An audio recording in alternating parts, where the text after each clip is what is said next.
23 مهر ماه خیابون‌های منتهی به اوین بستن، مردم نمیتونن برن، مردم هم خیابون‌ها رو بستن و شعار میدن مرگ بر دیکتاتور.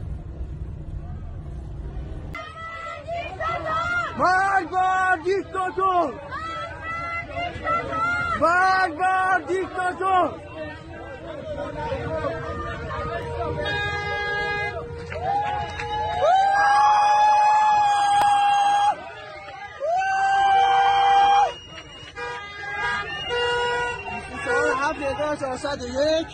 محله بلنجان. مرگ بر خامنه‌ای! مرگ بر خامنه‌ای!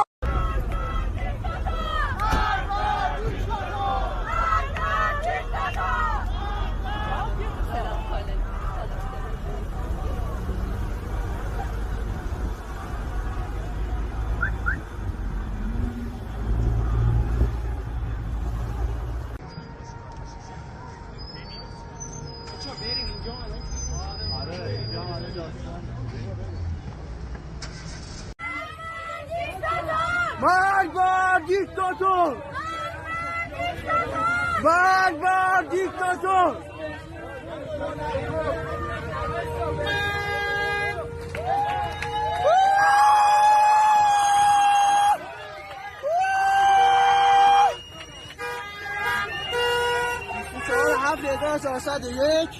محله بلنجان. مرگ بر خامنه‌ای! مرگ بر خامنه‌ای!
زندان اوین شنبه زنده دارن میسوزونن بچه ها رو.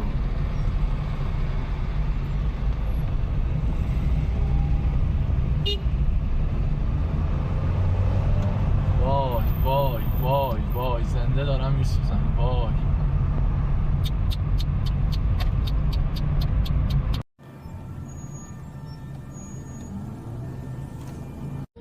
سلام. امشب شنبه 23 مهر زندان اوین آتیش گرفته. اینجا اتوبان چمرانه. این ماشین آتش نشانی اگه داره میره اونجا که کاری بکنه چرا آژیرش روشن نیست؟ چرا هیچ تلاشی نمیکنه که راه براش باز کنن؟ فقط داره شو که آره ما داریم میریم سمت اونجا. چرا آژیر نمیزنه؟ اینم ترافیک اتوبان چمران به سمت زندانه.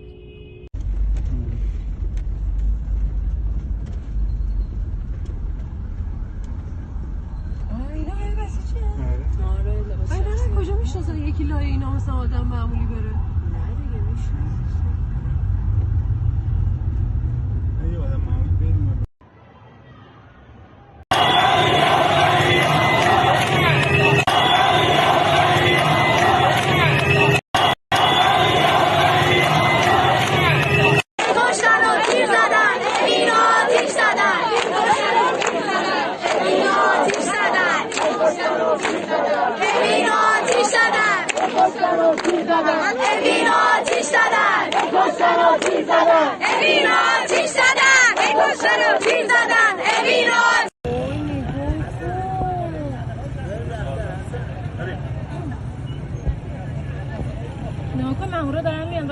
پیاده رو دارم میام. آره ببین داشت میزد رو سقف ساختمون اون برا بچا ببین نگاه کن.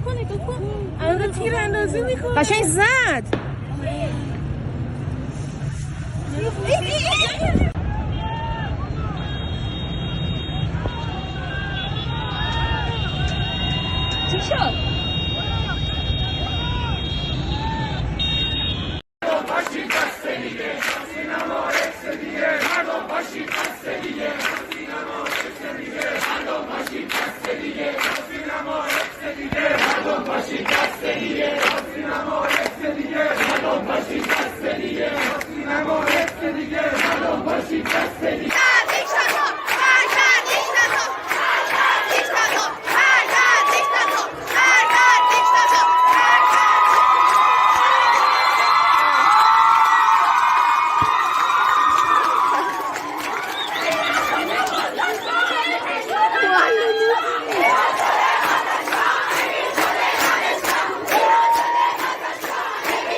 خوش حرکت کنه.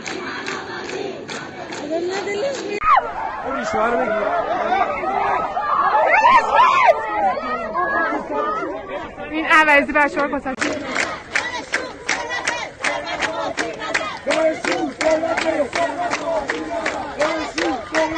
آزاد شهرکور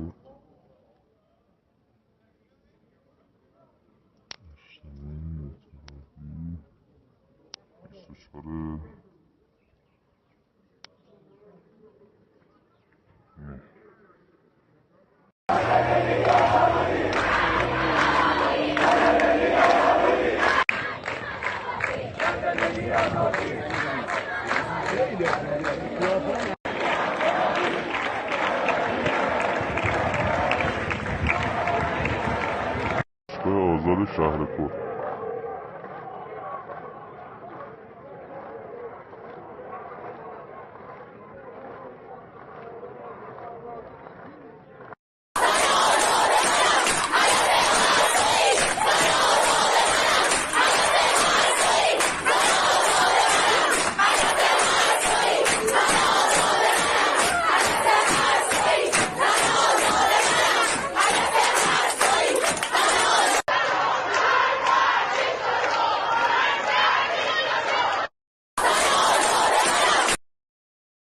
شد دویست؟ برو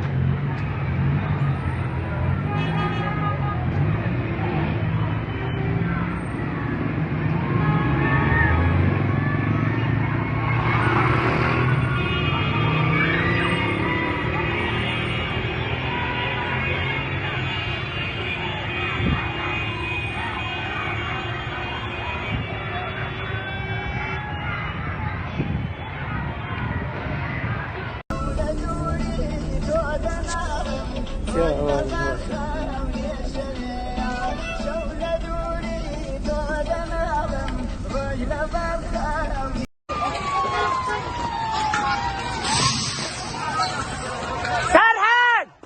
Bugün bizim kızdı. Seher senin kızın. Bugün bizim uşaktı. Seher senin uşağın. Bugün sana da var. Bugün size de var. Bugün bizim uşak, seher senin uşak.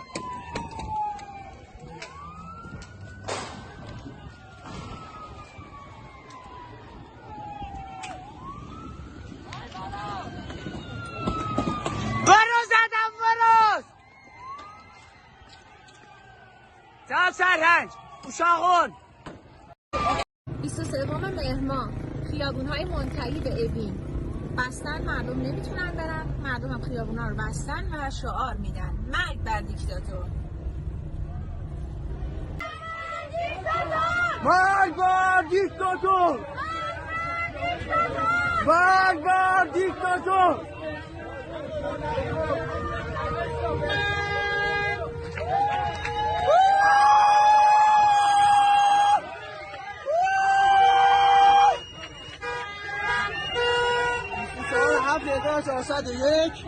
محله بلنجان مرگ بر خامنه‌ای! مرگ بر خامنه‌ای!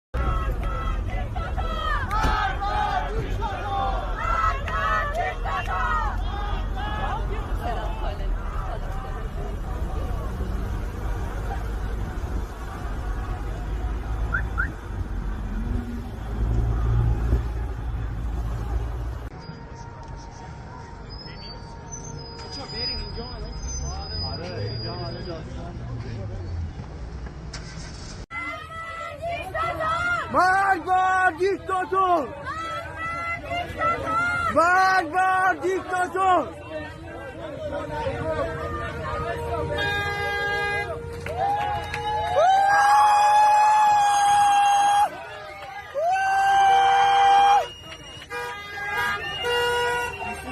27/1401 محله بلنجان.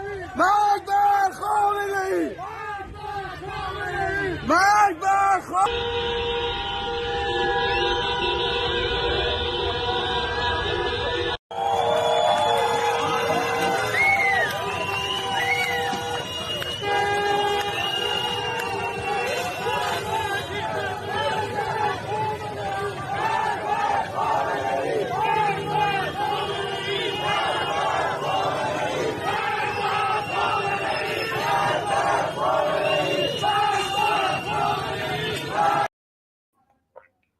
درودهای ما را پذیرا باشید بینندگان عزیز تلویزیون. خوشحالیم که یک بار دیگه با ویژه برنامه اعتصاب و اعتراضات سراسری در ایران در بخش زنده تلویزیون همراه با شما هستیم.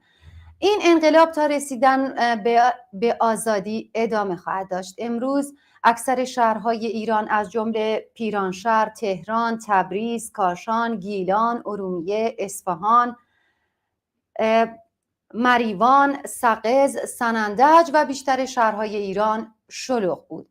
دانشگاه‌های مختلفی در اونجا دانشجویان تجمع کردند و با شعارهای مختلفی خواهان سرنگونی رژیم بودند، از جمله دانشگاه آزاد گوهردشت، دانشگاه شریعتی گیلان، دانشکده فنی تهران، دانشگاه تبریز، دانشگاه خواجه نصرالدین طوسی، دانشگاه خوارزمی، آزاد شهر کرد، دانشگاه هنر، علوم پزشکی تهران، فردوسی مشهد، آزاد نجف آباد و علوم پزشکی اردبیل.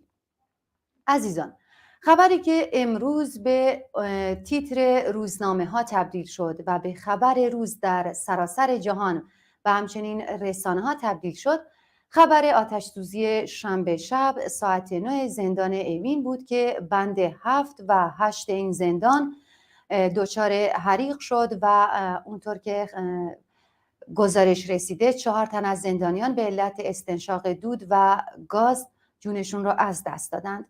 در مورد اعتراضات سراسری و همچنین آخرین گزارشات از آتش سوزی در زندان اوین همراه هستیم با رفیق فریدون ناظری، عضو کمیته مرکزی کماله. رفیق فریدون، سلام و درود، خیلی خوش اومدید. درود بر شما و بینندگان عزیز. رفیق فریدون، از آتش سوزی در زندان اوین گفتگومون رو شروع کنیم. آخرین گزارشات چی میگه در آخرین گزارشات؟ من یک تکمیلی به حرف شما اضافه کنم. فقط آتش سوزی نبود، تیراندازی بوده، از بیرون از درون انفجار بوده. این بزرگوار سپیده قلیان که من خیلی ارادت دارم خدمتش، گفته عین میدون جنگ بود، عین میدون جنگ بود. ساکت شده طبعا، الان ساکت شده، ولی روز قبل از دیروز، یعنی روز جمعه حتی، اینا به قول یکی از زندانیان سیاسی قدیمی آتنا، این نیروهای سرکوب اونجا رفتن و تحریک کردن این بند هفتی ها رو با هیدر هیدر هیدر هیدر. یعنی کاملا آدم احساس میکنه یک توطئه‌ای در کار بوده. و بعد شروع اونا اعتراض میکنن، جواب میدن، شعار میدن، اینا هم تیراندازی میکنن. تیراندازی هاشون بیشتر با چیزای ساچمه‌ای بوده، خیلی خطرناکه. آدمو نمیکشه ولی به مرگ تدریجی از بین میبره و در این حال با اسلحه به اصطلاح جنگی هم تیراندازی شده. و بند هشتی ها میخوان چیز بکنن، حمایت بکنن از اینا، به اونا دیگه اصلا تیراندازی رو در رو میکنن. اینه که خود قوه قضاییه میگه 4 نفر نباید باور کرد، مطمئنن قربانیان بیشترن. و اینی که میگن اینا یکیشون بند مالی بوده، من یکی سارقه، این هم دروغ حتما میتونه باشه، نمیشه به هیچیشون باور کرد دیگه. اینی که از بیرون سپاه با یا نارنجک انداز بوده یا خمپاره انداز بوده، 37 میلیمتری و بیشتر تیراندازی کرده به داخل زندان از بیرون. بله، تصاویرش هست. اما این مردم عظیم بلافاصله از هر طرف پیاده و با ماشین خودشون رو رسوندن اونجا و به نظر میرسه که من اینجور به نظرم میرسه این یه توطئه بوده، و یکی حضور مردم اونا رو شاید پشیمون کرده. چون ببینید جمهوری اسلامی همیشه علیه رأس بوده، علیه رهبری بوده و رهبران ما بخشن اونجا. بخشی خوشبختانه جوانایی هستن که شناخته نشدن، بخشی هم اونان که شناخته شدن و با نفوذن و صاحب نام و نشانن و اینا، مثل خود سپیده، مثل رضا، مثل مثلا معلمین نامآوری که اونجا هستن. بنابراین احتمالاً میخواستن از زندان عادی به زندان سیاسی تبدیلش کنن یا عادی‌ها رو علیه زندانیان سیاسی تحریک کنن. جواب داده نشد. اینا همش تحلیله، ما هنوز اطلاعات کافی نداریم، ولی از این رژیم همه چی برمیاد. من فکر میکنم توطئه بوده. چرا؟ یکی اینه که خب گفتم روز جمعه حیدر و فلان اینا اونجا بودن. دیگه اینه که وقتی که دیدن این همه مردم اومده احتمالاً فکر کردن اینجوری اگه بخوان چیزی علیه زندانیان سیاسی انجام بدن، خروش از این ممکنه سبب بشه در زندان رو بشکنن. در زندان هم شکوندن یعنی اونا از یه طرف همینجور کشتار کنن، ولی مردم حتما در زندان ها رو میشکستن علیرغم هر میزان از قربانی. و متوجه شدن اینا بخشن رهبراشون، پیراشون، سالمنداشون تجربه سال انقلاب 57 رو دارن. بنابراین یکی به نظر من این اونا رو ترسونده. یکی اینی که سپیده قلیان میگه وقتی که صداهای مهیب میومد، صدای تیراندازی میومد، بوی گاز و دود و اینا اومد، ما زندانیان زن سیاسی درا رو شکستیم و اومدیم تو محبته هواخوری. اون نیروهای سرکوب میخوان بهشون حمله کنن، مسئول کل زندان ها میره وسطشون. این ببین تفرقه یعنی این، از یه طرف دستور داده شده سرکوب کنید، از یه طرف یکی از مقامات اصلیشون میره وسط میگه من رئیس زندان ها هستم و اینا تیراندازی نکنید و فلان فلان. سپیده نوشته، البته اونا یک کار خودشون کردن ولی به نظر میرسه کشتار نکردن یا با ساچمه‌ای زدن یا فلان. این تفرقه خیلی مهمه. یکی اینی که مردم اومدن، یکی این که این تفرقه، دوم اینی که بلا فاصله در دنیا منعکس شد. اینا سبب شده دست از این توطئه بردارن. ولی نیروهای سیاسی، تشکلات کارگری، تشکلات بازنشستگان، شخصیت‌های مثل سپیده و اسماعیل بخشی، حرفایی که زدن آدم احساس میکنه خطر هنوز هست. همشون میگن خطر هنوز هست. امیدواریم این انقلاب، قدرت این انقلاب بهشون این امکان رو نده و قبل از این که اونا بتونن کاری بکنن زندانیان بیان تو آغوش خانواده ها و مبارزین و مردم انقلابی رو به پا خواسته و این به نظر من این محتمل تره. ولی اونا نوشتن. سوال دارید شما؟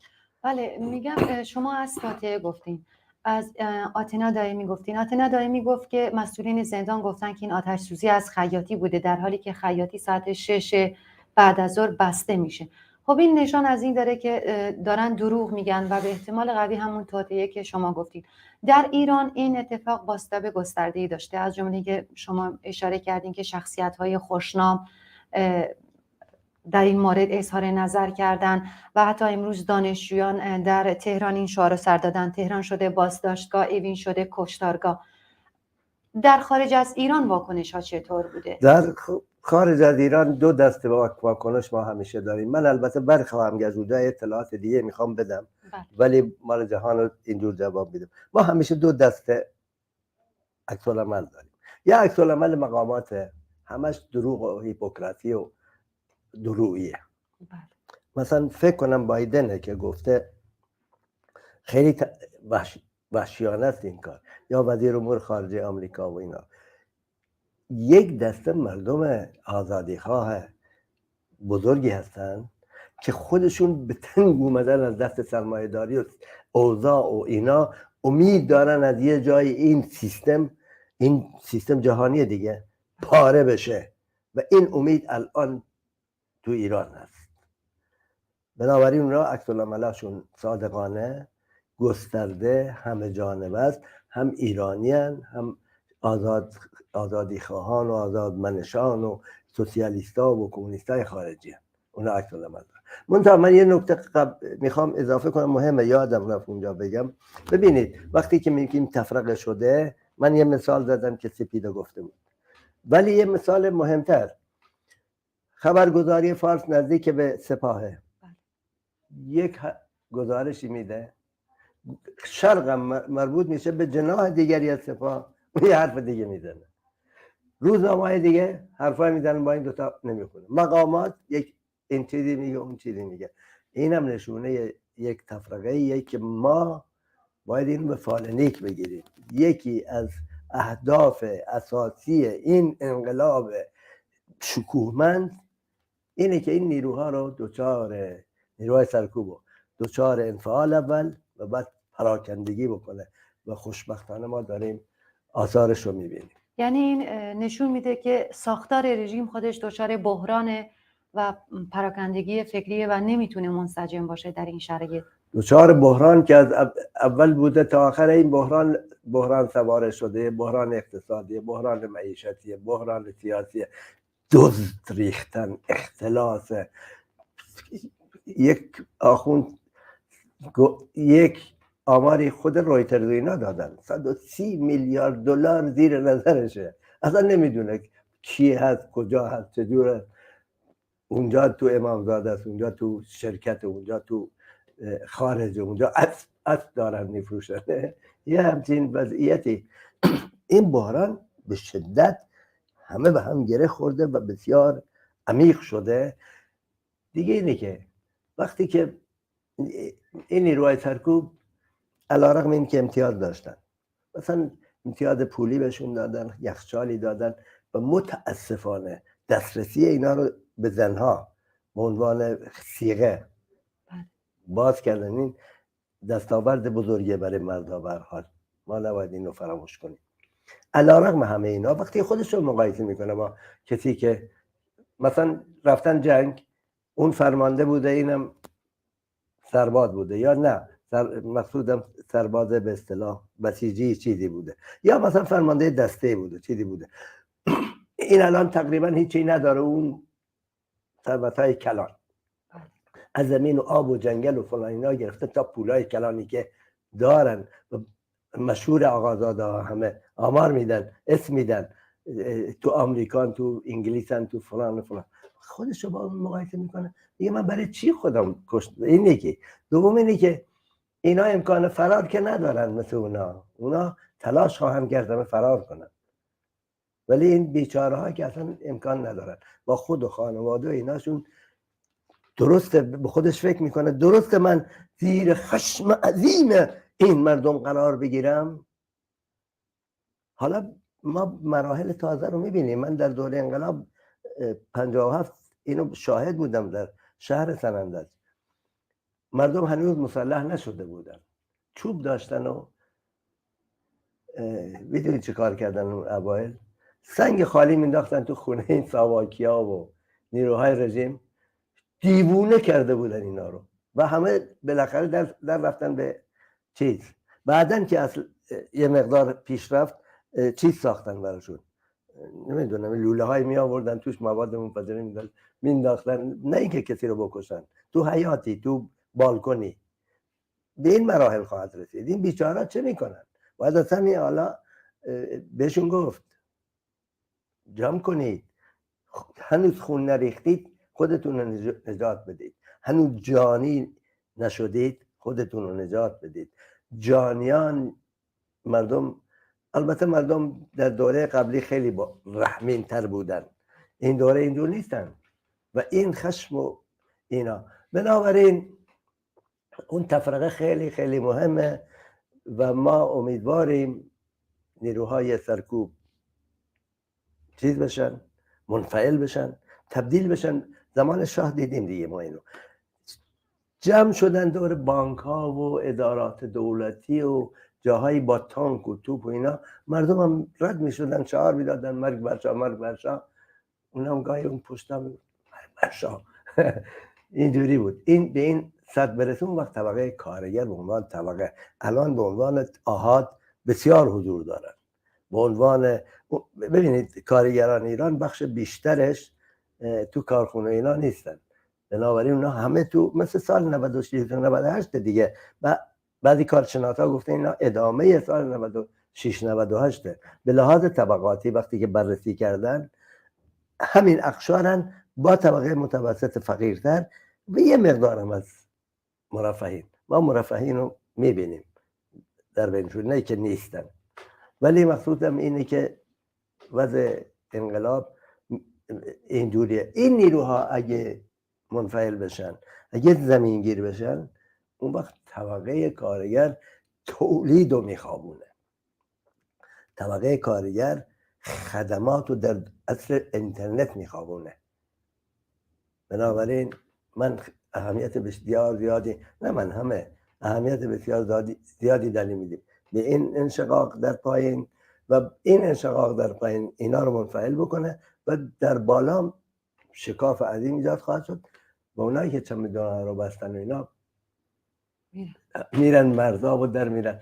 اون قاچاقچیان مرزا امیدواریم ندارن اینا در برن. البته میشه جلوشون هم گرفت و حالا الان ما نیرو هست، یعنی در کردستان اینقدر نیرو ندارن در برن. درم رفتن مهم نیست. ما میخوام انقلاب، مردم انقلاب کردن بیان سر کار، بیان شورا درست کنن، خودشون اداره کنن. همین الان هم تشکل‌های خب در محلات درست شده، همین الان هم دارن به فکر غذا، به فکر دارو، به فکر بهداشت، به فکر مریضا، به فکر سالمندان هستند. اینا همه هست. بله رفیق فریدون، در مورد اعتراضات گفتیم. خب امروز وارد 31مین روز از اعتراضات و اعتصابات شدیم. ارزیابی شما از تداوم این اعتراضات و اعتصابات چیه؟ ما مگه نمیگیم که اینا تشکل دارن؟ بله. تشکل دارن، منتها این تشکل ببخشید ببینندگانم ببخشن،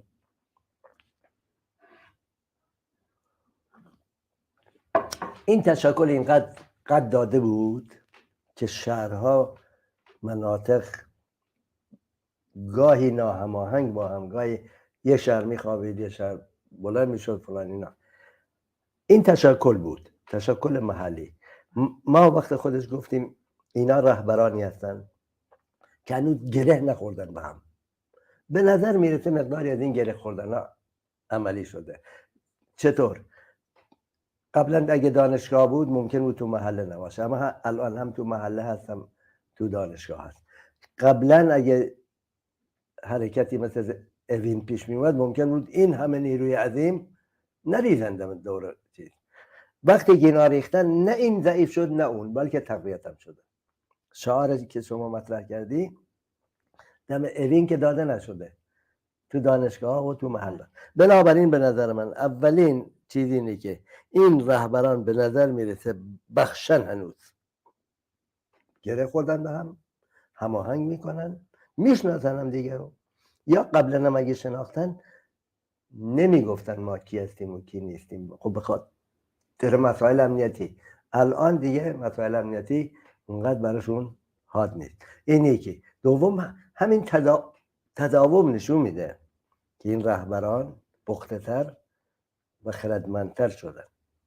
هیچی مثل تداوم این جنبش نیست. تداوم این جنبش نیروهایی رو که هنوز وارد نشدن با خودش خواهد آورد. تداوم این جنبش این گره زدن رهبران به هم و چیز خواهد کرد. تداوم این جنبش سبب خواهد شد رهبران جدیدی به میدون میان، به ویژه در میان زنان. چون دوره پیشین بیشتر احتمالاً زنا می اومدن مبارزه میکردن، جز توده بودن، گاهی هم صف اول بودن، ولی دیگه دنبال اینه که بعد رهبر بشن و ادامه بدن اینا بود، اما نه کافی. این دوره اینجور نخواهد بود، خیلی وسیع خواهد بود، خیلی زن اعتماد به نفس پیدا کرده، یه رهبر شده، یه درگیر شده با نیروهای رژیم، این بار مستحکمتر با تداوم بیشتر به میدون خواهد آمد. این سبب خواهد شد ما همینجور مرحله به مرحله داریم رشد میکنیم و به نظر میرسه که خیلی تحولات سریعه و واقعا نیروهای چپ کمونیست، کسانی که باید مواظب باشن دست راستی ها سریعا یک دیگر رو چیز نکنن، بدیل درست نکنن، امپریالیست ها به این نتیجه نرسن، چون امپریالیست ها الان حکومت رو نگه داشتن، ولی به اون نتیجه برسن که نه این دیگه رفتنیه، فوراً بین این دست راستی ها و این بورژواها و این سیاستمداران فاسد و اینا بدیل درست خواهند کرد. سرعتش زیاده. من فکر میکنم کمونیستا از جمله خود ما باید نذاریم عقب بیفتیم. کمونیستا کارشون چیه؟ کارشون نه حکومت کردن، فردای اگه پیش اومد شوراها حاکمن، کمونیستا همچنان یه نیروی سیاسی خواهند بود، ولی چه کار باید بکنن؟ باید یک قدم جلوتر رو نشون بدن، یک قدم نه بیشتر. بین مردمن، جدا نمیشن از مردم، هماهنگن.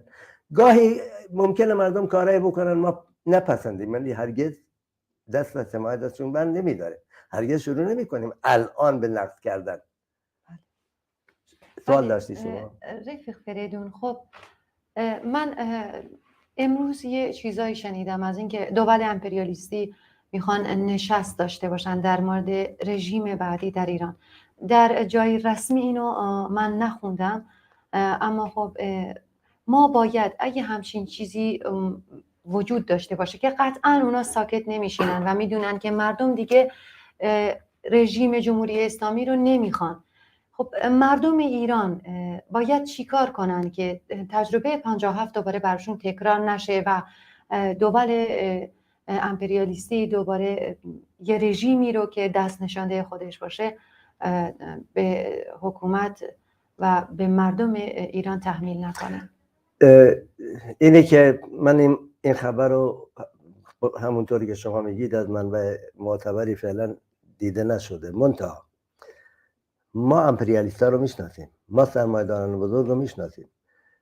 اینها با دقت اوضاع خاورمیانه و جهان و همه جا رو تحت نظر دارن. اینها نیروهای جاسوسی پرورده شده دارن. اینا جاسوسیشون احتمالاً تا بیخ گوش خامنه‌ای رفته.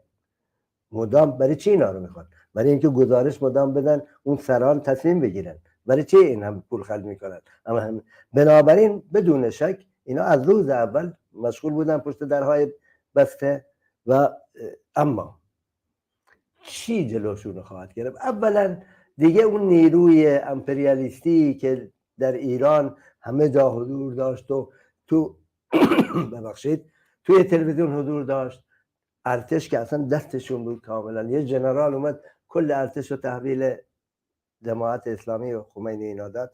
ولی تو تلویزیون، من خودم تو تلویزیون آموزشی کار میکردم، تو بخش جغرافیا 2 نفر کارشناسمون آمریکایی بودن، اصلا هر از بر جغرافیای ایران اصلا در نمی آوردن، ولی جغرافیای عمومی و جهان اینا رو میشناختن، همه جا حضور داشتن. الان این حضور رو ندارن دیگه. من یه بار دیگه هم گفتم اون دوره سرمایه داشت از بحران در می اومد، به یک رونق موقت دست یافت تا 2008. الان همش بحرانه، همش کشمکشه، همش جنگه. نه فقط تو اوکراین، میخوان تو تایوان هم جنگ طوری کنن، چین اونجا هم درگیر کنن، همه جا آتیشه. بنابراین یکی از خوشبختی های ما اینه که اینا اینجور سرگردان و شلوغ اینا. دیگه اینه که مردم واقعا تو غرب هنوز البته به این نتیجه نرسیدن تغییر مثل ما انقلابی بدن به رژیماشون، ولی همین حزب چیز بریتانیا، محافظه کار بریتانیا، از کلیدی ترین وزیرشو که وزیر مالی و ایناست عوض کرد بلافاصله بعد 19 روز 20 روز. یعنی دچار همچین بحرانایی هستن. ما باید چیکار کنیم؟ باید هوشیار باشیم، باور نکنیم به اینا، باور نکنیم به اپوزیسیون بورژوا. و دیگه اینی که ظرافت قضیه در اینه که ما با همین اپوزیسیون بورژوا که علیه جمهوری اسلامی هستن و برای سرنگونیش عمل میکنن بتونیم بعضی همکاری‌ها بکنیم، ولی کمونیست‌ها رو جمع بکنیم. کمونیست‌ها نه فقط سازمان‌های باقی مانده از سازمان‌های قدیمی که خیلی محترمن و من برشون ارزش زیاد قائلم، کمونیست‌های جدید این شکل گرفته، جوونا و میان سالان، حتی کسانی که سن و سالشون مثلا مثل من و کمتر از من و اینا حضور دارن، اینها رو باید سریعا متشکل کرد. جنبش انقلاب خیلی سریعه. اگه ما اینا رو بکنیم، اگه هرچی نیرومندتر بشیم، اگه برسیم به اونجایی که تشکلات تو محلات، شوراها تو محلات، شوراها اینجا و اونجا، تو این مدرسه و اون مدرسه، دانشگاه اینا، بعد به ادارات برسه، به کارخونه ها البته قبل از ادارات خواهد رسید. اینا رو داشته باشیم، این شبکه به هم پیوسته، امپریالیست‌ها به راحتی نمیتونن مسلط بشن. راهمون تقویت این انقلابه. بله، سپاسگزارم رفیق فریدون از اینکه در استودیو با ما حاضر شدید. خیلی متشکرم از شما. بله بینندگان عزیز، شما با شماره تلفنی که در پایین صفحه تلویزیونتون حک شده در طول شبانه روز از طریق تلگرام میتونید تصاویر و ویدیوهای خودتون رو و همچنین پیام‌های خودتون رو با ما در میون بذارید. آخرین تصاویری رو که شما عزیزان برای ما فرستادید میبینیم، برمیگردیم.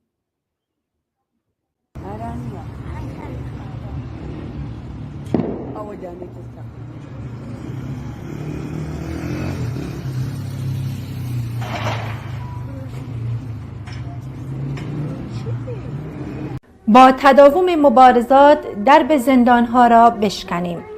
روز جمعه 22 مهر ماه نیروهای مسلح امنیتی در بند 7 زندان اوین حیدر گویان حاضر شده و به تحریک زندانیان پرداختند. این عمل موجب اعتراض زندانیان شد.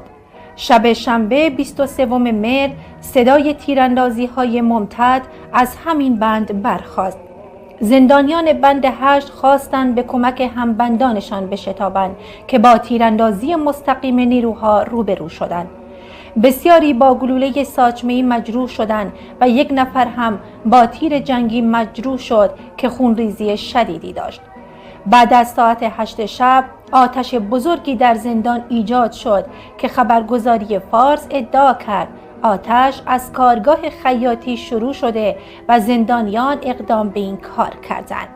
اما به قول یک زندانی سیاسی سابق، درب کارگاه خیاطی ساعت 6 بعد از ظهر بسته می شود و زندانیان به آنجا دسترسی ندارند. قوه قضائیه طی بیانیه‌ای اعلام کرد که در آتش سوزی زندان اوین 4 زندانی بر اثر استنشاق دود درگذشتند و 61 نفر مجروح شدند. بر اساس این بیانیه هر 4 زندانی فوت شده جزو محکومان عادی بودند که دوران محکومیت خود را طی کردند. در حالی که حادثه زندان اوین جهانی شده، رسانه‌های این قوه و سپاه پاسداران کوشیدند فاجعه را جزئی قلمداد کنند. در حالی که رسانه‌های جمهوری اسلامی تنها از مصدومیت 8 نفر در حوادث شامگاه شنبه 23 مهر در زندان اوین خبر دادند، ویدئوهایی در شبکه‌های اجتماعی منتشر شده که اعزام یک اتوبوس اورژانس به زندان اوین را نشان می‌دهد. پیشتر کاربران شبکه‌های اجتماعی با انتشار تصاویری از اعزام 10 خودروی اورژانس و یگان ویژه به زندان اوین خبر داده بودند. به تعدادی از زندانیان سیاسی اجازه داده شده تا طی تماس تلفنی با خانواده‌ها از تندرستی خود خبر دهند. به گزارش کانون صنفی معلمان ایران، محمد حبیبی، معلم زندانی، امروز صبح موفق شد با همسر خود تماس بگیرد و از سلامتی خود و دیگر معلمان زندانی در بند 4 اوین از جمله جعفر ابراهیمی و رسول بداقی خبر دهد. رضا شهابی، اسماعیل گرامی، اله محمدی و نیلوفر حامدی نیز از طریق تلفن از سلامتی خود خبر دادند. شورای معلمان، شورای هماهنگی اعتراضات نفت، اتحاد بازنشستگان، سندیکاهای واحد و هفت‌تپه نسبت به یک توطئه هشدار داده و خواهان حمایت از زندانیان شدند. اسماعیل بخشی نوشت که شریفترین انسان‌های ایران در اوین محبوس هستند. آدمای حق‌خواهی که برای بهروزی و آزادی ما از جان و مال و خانواده خود گذشتند و بهترین سالهای عمرشان را به ناحق در حبس گذراندند. پس بی تفاوت نباشیم. سپیده قلیان از بند زنان زندان اوین تلفنی به خانواده‌اش گفت دیشب وضعیت زندان مثل جنگ بود. آنقدر سر و صداهای مهیب می آمد که بعضی برای نجات خود درب را شکستند و خود را به محوطه هواخوری رساندند. ولی تک تیراندازها شلیک می کردند و گاز اشک‌آور می زدند. در کنار اطلاعیه‌های تشکل‌های کارگری و اظهار نظر شخصیت‌های شناخته شده مردم انقلابی نیز به فاجعه زندان اوین عکس‌العمل فوری نشان دادند. شب 23 مهر آنها تا حوالی بامداد در اطراف زندان با فریادهای مرگ بر دیکتاتور اعتراضات را ادامه دادند. ماموران سرکوب با شلیک‌های متوالی، تفنگ‌های ساچمه‌ای و گاز اشک‌آور کوشیدند مردم را متفرق کنند و همه جا با فریادهای مرگ بر دیکتاتور مواجه شدند که تا بامداد امروز در فضای تهران طنین انداز بود. مبارزان، آزادگان، انقلابی که آغاز شده می رود که جمهوری اسلامی و دولت بورژوایی ایران را گور کند. ترس حاکمان و دستورهای غلاظ و شداد آنها به مزدوران در سرکوب شریرانه و دستگیری گسترده معترضین و انقلابیون بر این واقعیت دلالت دارد. سران جمهوری اسلامی برای بقای خود بار دیگر به زندان، شکنجه در کنار کشتار خیابانی امید بستند. به همین جهت آنها زندانها را از مبارزان خیابانی، فعالین صاحب نام کارگری و سایر کنشگران جنبش‌های اجتماعی انباشتند. در چنین شرایطی شعار آزادی زندانی سیاسی از اهمیت زیادی برخوردار می شود. گرچه مبارزات کارگری و توده‌ای در چند سال اخیر رهبرانی محلی را پرورانیده، اما در کنار آنان جای فعالین با تجربه قدیمی که توسط رژیم بازداشت شدند و زندانیان سیاسی مقاوم با فعالیت‌های الهام بخششان در تعیین تاکتیک‌ها و سمت و سو دادن به مبارزه خالی است. با شعار زندانی سیاسی آزاد باید گردد، شکستن درب زندان‌های علنی و مخفی و سیاه‌چال‌های رژیم را هدف قرار دهیم. زنده باد انقلاب، مرگ بر جمهوری اسلامی. برای توی کوچه رقصیدن، برای ترسیدن به وقت بوسیدن، برای خواهرم، خواهرت، خواهرامون، برای تغییر مغزا که پوسیدن، برای شرمندگی، برای بیپولی، برای حسرت یک زندگی معمولی، برای کودک زباله‌گرد و آرزوهاش، برای اقتصاد دستوری، برای این هوای آلوده، برای ولیعصر و درختای فرسوده، برای پیروز و احتمال انقراضش، برای سگهای بیگناه ممنوعه، برای گریه های بیوقفه، برای تصویر تکرار این لحظه، برای چهره‌ای که میخنده، برای دانش آموزا، برای آینده، برای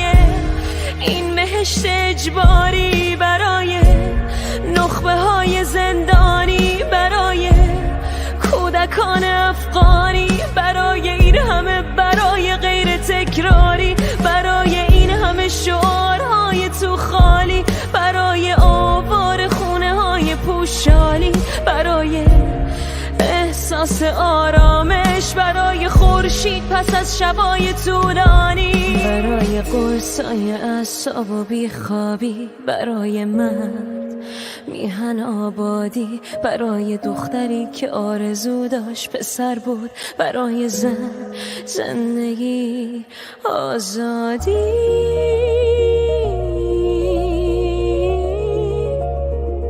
برای آزادی،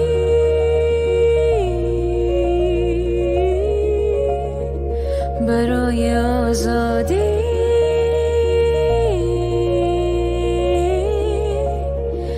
برای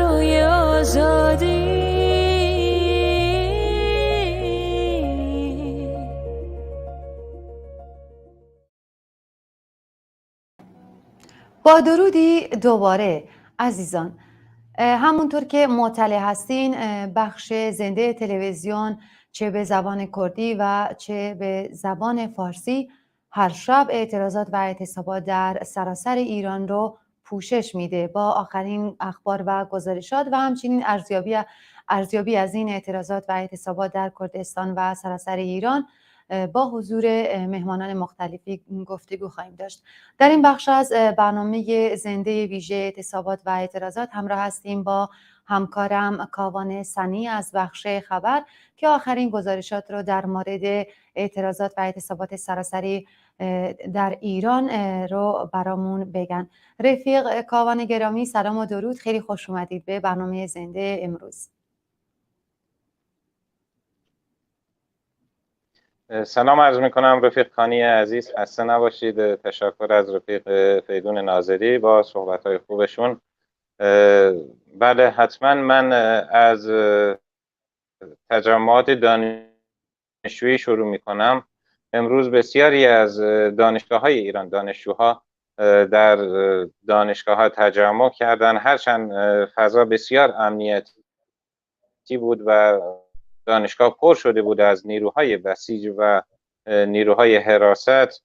حتی چند دانشجو هم بازداشت شدن، اسامیشون هنوز منتشر نشده، اما آمار دقیقی فعلا در دست نیست. فقط میدونیم درگیری ها بوده در چند دانشگاه، از جمله دانشگاه خوارزمی کرج بوده، هنرستان تربیت بدنی اصفهان بوده، دانشگاه فرهنگیان، همچنین نبی اکرم تبریز، هنرستان سنندج، دانشکده فنی دانشگاه تهران در امیرآباد، علوم پزشکی اردبیل. امروز اردبیل داخل شهر هم بسیار شلوغ بود و درگیری‌های شدیدی بین معترضین و نیروهای سرکوبگر رژیم در جریان بود. هنوز هم فضا بسیار امنیتی. اینترنت اردبیل قطع شده و خبرها دقیق نمیرسه، اما اون چیزی که مشخصه تا غروب ما خبر داریم که اعتراضات برقرار بوده و خیابان‌های شهر، بسیاری از خیابان‌های مرکز شهر در واقع حول و حوش خیابان شریعتینا بسیار شلوغ بوده و خیابونا رو بستن. جوونا آتیش روشن کردن، لاستیک آتیش زدن، خیابونا رو بستن و با نیروهای سرکوبگر درگیر شدن. همچنین دانشگاه اصفهان، فردوسی مشهد، دانشگاه‌های آزاد تهران مرکز، دانشگاه آزاد نجف آباد، دانشگاه امیرکبیر، دانشگاه آزاد رشت، علوم پزشکی تبریز. امروز تبریز دانشجویان تجمع بسیار بزرگی برگزار کردند و شعاری که پیشتر هم داده بودن، اینکه آذربایجان بیدار است، حامی کردستان است، رو دوباره سر دادن. در بسیاری از دانشگاه‌ها شعار زندانی سیاسی باید آزاد گردد و همچنین ترانه آزادی رو دوباره خواندن، شعار آزادی آزادی سر دادن در دفاع از زندانیانی که در زندان اوین هستند. و اتفاقی که دیشب در زندان اوین اتفاق افتاد و اینکه جان زندانیان در خطر و خبری دقیق نیست در مورد اینکه سرنوشت 40 تا 50 تن از زندانیان دقیقاً چی هست، در مورد این مسئله هم به بحث و نظر پرداختن و با نیروهای بسیج درگیر شدن. همین حالا در اردبیل، در سنندج، در اصفهان تجمعات شکل گرفته. در پیرانشهر مردم راهپیمایی رو شروع کردن. ما درخواست داریم از مردم پیرانشهر، جوانایی که ریختن تو خیابون مراقب باشن و حمایتشون کنن. در مریوان تجمعات اولیه شکل گرفته، اونجا هم اینترنت بسیار ضعیفه. و در کرمانشاه محله در دریج که عزیزان پیرو آیین یارسان اونجا هستن و 2 تا شهید یا جان باخته تقدیم به انقلاب آزادی و برابری ایران کرد، اونجا مراسم بزرگی هم برای جان باختگان امروز اجرا شد و در مراسم شعارهای ضد حکومتی دادن. بسیار استقبال پرشکوهی شده بود در اون مراسم. بسیار خشمگین هستن عزیزان پیرو آیین یارسان و سوگند خوردن که انتقام خون شهداشون رو حتما از نیروهای سرکوبگر رژیم خواهند گرفت.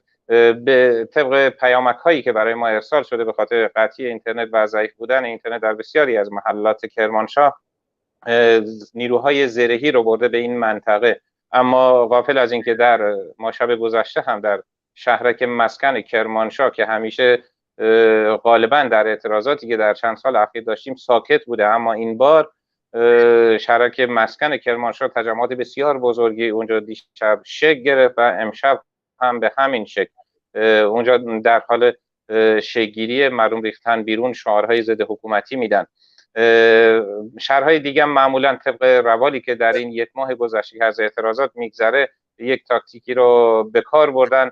عموما میدونن نیروهای سرکوبگر از صبح که علطلو که بلند میشن از خواب همش بیرون هستن، شیفتی وای میسن، خسته هستن و گزارش متعددی از طرف فرمانده هاشون پخش میشه که توان مقابله دیگه ندارن، واقعا توانی براشون باقی نمونده. این فرصت خوبیه که در اختیار نیروهای انقلابی قرار میگیره و باید ادامه بدن به این روندی که در پیش گرفتن و از این فرصت نهایت استفاده رو ببرن. از نگرانی های خانواده اسکندر لطفی بگم که بسیار نگران هستن و تماس گرفتن، هیچ تماسی برقرار نمیشه با اسکندر لطفی و مسعود نیکا. خانواده‌اش بسیار نگران هستن، مخصوصا برادرش امروز در توییتر توییتی زده بود که 6 روزه که هیچ اطلاعی از سرنوشت اسکندر لطفی نداره. ما خواهان اینیم که هرچه زودتر خبرایی از ایشون برسه و مردم ساکت نشینن. همین الان خانواده ها جلوی درب زندان اوین هستن، کسایی که شهرستان زندگی میکنن و بچه هاشون تو زندان اوین هستن هم اونجا رفتن. گزارش‌های مبنی بر رو بودن 5 دانش آموز در سرباباد مریوان هستش که به اسم پروا حسینی، شنیا حسینی، اشکان ابراهیمی، آریا مرادی و مبین مرادی که اونها هم سرنوشتشون معلوم نیست، نیروهای اطلاعاتی اونها رو بازداشت و به مکان نامعلومی انتقال دادن. همچنین از شهر مهاباد ما دیشب درگیری‌های سنگینی داشتیم. بله رفیقانی. از سن و سال این دانش آموزان اطلاعی در دست نیست؟ دانش آموز بودن، اینایی که بازداشت شدن دانش آموز دبیرستانی بودن، عموما در 15 تا 17 سال هستن، اما مشخص نیست، خانواده هاشون بسیار نگرانن و ما نگرانی ها در مورد 2 تا از زخمی های مهاباد رو داریم که یکیشون الان در کما هستش، دیشب گلوله خورده، مستقیم بهش شلیک کردن نیروهای سرکوبگر رژیم و همین حالا در بیمارستان، یکی از بیمارستان‌های ارومیه داره با مرگ دست و پنجه نرم میکنه. امیدواریم که از کما خارج بشه و دوباره به زندگی برگرده. اما یکی دیگه از زخمی‌های شهر مهاباد هم وضعیتش وخیم گزارش شده متاسفانه. گزارش‌ها از شهر کرمانشاه عنوان کردن که در واقع سازمان حقوق بشری گزارشی در مورد بازداشت شدگان دادن، حدود 258 نفر رو فعلا گزارش دادن، اما ما درخواستی که داریم از عموم بینندگان عزیز تلویزیون حکومت و حزب کمونیست ایران که رژیم اونا رو تهدید میکنه که نباید هیچ جا پخش بشه، نباید کسی بفهمه، اما این شگرد رژیم ما دیدیم که طی 2 روز گذشته امین برزگر، رفیق صمیمی نوید افکاری، حدود 16 ماه در بازداشت نیروهای امنیتی بود و متاسفانه طی چند روز گذشته استخوناشو در کوههای اطراف شیراز پیدا کردن. باید اطلاع رسانی بشه. ما یکی از بازداشت شدگان زخمی رو داشتیم در سنندج که به خاطر اطلاع رسانی هایی که شده بود اثرات خودش رو گذاشته و هم حقوقدانها، وکیلها و خانواده هاشون خیالشون راحت تره، همین که فشارهای بین المللی هم افزایش پیدا میکنه روی نهادهای سرکوبگر رژیم. در میان بازداشت شدگان در کرمانشاه کودکانی با سن 15 سال، 13 سال و یا حتی 11 سال گزارش‌هایی داده شده که دیده شده. متاسفانه هیچ جای دنیا ما نمی‌بینیم همچین کودکانی را بازداشت کنند. از اردبیل هم گزارش رسیده که بچه‌هایی که بازداشت شده بودند هنوز آزاد نشدن. این کودکان هنوز در بند هستن، بعضیاشون رو فرستادن به آسایشگاه روانی و گفتن به خانواده هاشون اونها باید تعلیم مجدد ببینن، اینا مریض هستن، اینا مشکل دارن. و در گزارشتون که رفیق ریزان هم ارائه داد در مورد زندان اوین ما در واقع دروغ‌های شاخدار رژیم رو می‌بینیم. گزارشی که توییت هایی که از رفقایی که قبلا اونجا زندانی بودن بیرون درس کرده حکایت از این داره که 4 نفر اما شاید بیشتر هم باشه، اما آتنا دائمی گفته بود که 2 تا آمبولانس رفتن و 1 اتوبوس تا 2 تا اتوبوس خارج شده از زندان اوین. مشخص نیست حدوداً 40 تا 50 نفر از زندانیان کجا هستن، سرنوشتشون چی شده و اونا رو کجا بردن. بعضیا که تونستن تماسی بگیرن یا فرصتی پیدا کردن به زندان تهران بزرگ یا فشافویه یا زندان رجای شهر کرج انتقال پیدا کردن. حدوداً 12 نفر تونستن تماس بگیرن و از سرنوشت خودشون گزارشاتی به خانواده هاشون داده شده. ما از کارگران اصلویه هم جا داره تقدیر کنیم امروز در 6th یا 7مین روز اعتصاب خودشون هستن، اما خبرها نمیرسه. فقط به صورت پیامک به ما خبر داده شده که کارگران همچنان در اعتصاب به سر میبرن. امروز هم یک التیماتوم شدید به رژیم دادن که چنانچه همکارانشون آزاد نشن اینها اعتصاباتشون رو گسترده تر میکنن، ولی برقرار اعتصابات در اونجا متاسفانه اینترنت قطع شده و اجازه هیچ گونه برقراری تماس با دنیای خارج به اونها داده نشده. امروز بازداشت‌ها بسیار شدید بود در میان دانشجویان و غیره. همچنین ایرانیان، ما دیشب در آلمان به محض اینکه خبر پخش شد ما این نوید رو به ایرانیان داخل میدیم که به مبارزاتشون ادامه بدن. دنیا چشمش رو زوم کرده. ما هیچ وقت در سالهای گذشته طی 96 98 حتی سال 88 این همه حمایت بین‌المللی از اعتصابات و اعتراضات داخلی رو نداشتیم. الان این فرصت مغتنمیه که در اختیار مردم قرار گرفته و فشار آوردن روی دولت‌هایی که اونجا ساکن هستن، ساکن ننشستن. ما مواضع مختلفی رو می‌بینیم، همونجور که خودتون هم از رفیق بریان ناظری یا فریدون ناظری پرسیدید. گزارش‌های مبنی بر توافقاتی ما بین کشورهای اروپایی و آمریکا و کانادا و استرالیا اینا هست که موافقت کردن با رژیم چنج در ایران. حالا اونا کشورهای طبیعتاً امپریالیستی و سرمایه‌داری هستن، ما نباید این اجازه رو بدیم. انقلابی که سال 57 شد دزدیدن، این بار هم نباید اجازه بدیم. مردم در صحنه حضور داشته باشن، مردم حمایت میکنن همان گونه که 10,000 نفر در ابرقدرت سرمایه‌داری دنیا در آمریکا شعار دادن نان، کار، آزادی، حکومت شورایی. 10,000 نفر آمار کمی نیست. ما همین تعداد رو در کشورهای اروپایی هم داریم، حمایت ها زیاده و در تورنتو امروز به محض رسیدن خبر زندان اوین تجمعات بسیار بزرگی بوده، حدود چندین هزار نفر تظاهرات کردن در کانادا و در آمستردام هلند هم به همین ترتیب.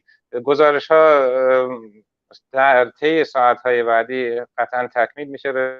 رفیقانی عزیز، حتما شهرهایی که اگه اضافه بشه به تجمعات، ما بسیاری از شهرها خبر نداریم دقیقا چی میگذره، اما من تبریک میگم به بچه‌های عراق، به بچه‌های بندر عباس که تجمعات بسیار بزرگی برگزار کردن و خوزستان. ما در خوزستان حتی شلیک‌های ممتد و رگبار رو داشتیم در بعضی از مناطق شهر، برای نمونه کیان شهر گزارش‌های رسیده، حالا دقیقاً مشخص نیست، اما درگیری بوده تو این مناطق. اونجا هم اینترنت ضعیف هست و یا خیلی مناطق رو قطع کردن. حتما طی ساعات آتی گزارش‌های بیشتری. بله رفیق کاوان گرامی، خیلی ازتون سپاسگزارم برای ارائه آخرین اخبار و گزارشات از اعتصابات اعتراضات در سراسر ایران و همچنین حمایت‌های گسترده در خارج از ایران. سپاسگزارم. خسته نباشید. بینندگان عزیز، به پایان برنامه پخش زنده رسیدیم. از اینکه تا این لحظه با ما همراه بودید سپاسگزارم. شما میتونید ویدیوها و تصاویرتون رو از طریق شماره تلفنی که در پایین صفحتون، صفحه تلویزیونتون هک شده، از طریق تلگرام در طول شبانه روز برای ما بفرستید. تا دیداری دوباره، ایام بکام، به امید پیروزی. سرهلدان جیانه، برخودان جیانه.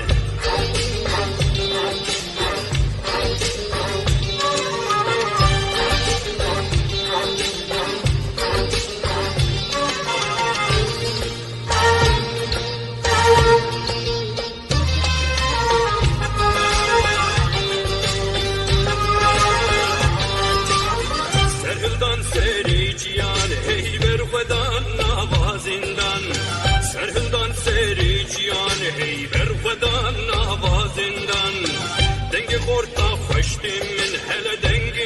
کچین دلوان دنگ خورتا خوشت من هل دنگ کچین